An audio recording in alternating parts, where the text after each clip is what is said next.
আমরা কি কেবল একটি দেহ, মাংস, হাড় আর রক্তের সমষ্টি, নাকি এই দেহের গভীরে লুকিয়ে আছে আরও গভীর কোনো সত্য?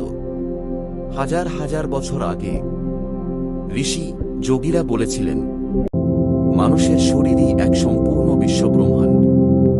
যে শক্তি নক্ষত্রকে ঘোরায়, সেই শক্তিই নিঃশব্দে প্রবাহিত হয় আমাদের মেরুদণ্ডের ভেতর।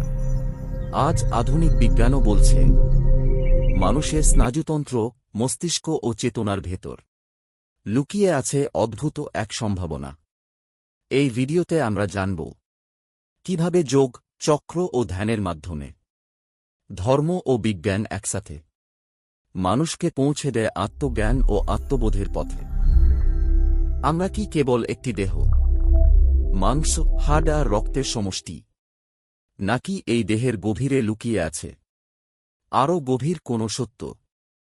হাজার হাজার বছর আগে ঋষি যোগীরা বলেছিলেন, মানুষের শরীরই এক সম্পূর্ণ বিশ্বব্রহ্মাণ্ড।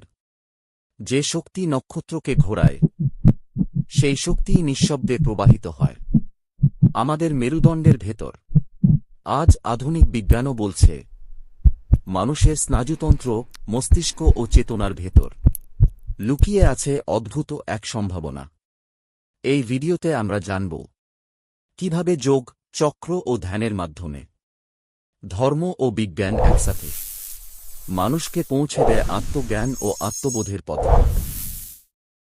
আত্মজ্ঞান মানে কোনো অলৌকিক ক্ষমতা অর্জন নয়, মানে দেহ ছেড়ে কোথাও চলে যাওয়াও নয়। আত্মজ্ঞান মানে এই মুহূর্তে বুঝে ফেলা, আমি শরীর নই, আমি মনও নই, আমি সেই চেতন সত্তা যে শরীর ও মনকে প্রত্যক্ষ করছে। যোগ কোনো বিশ্বাস নয়, কোনো ধর্মীয় আচারও নয়। যোগ হল নিজের ভেতরের সত্যকে নিজের অভিজ্ঞতায় জানার বিজ্ঞান।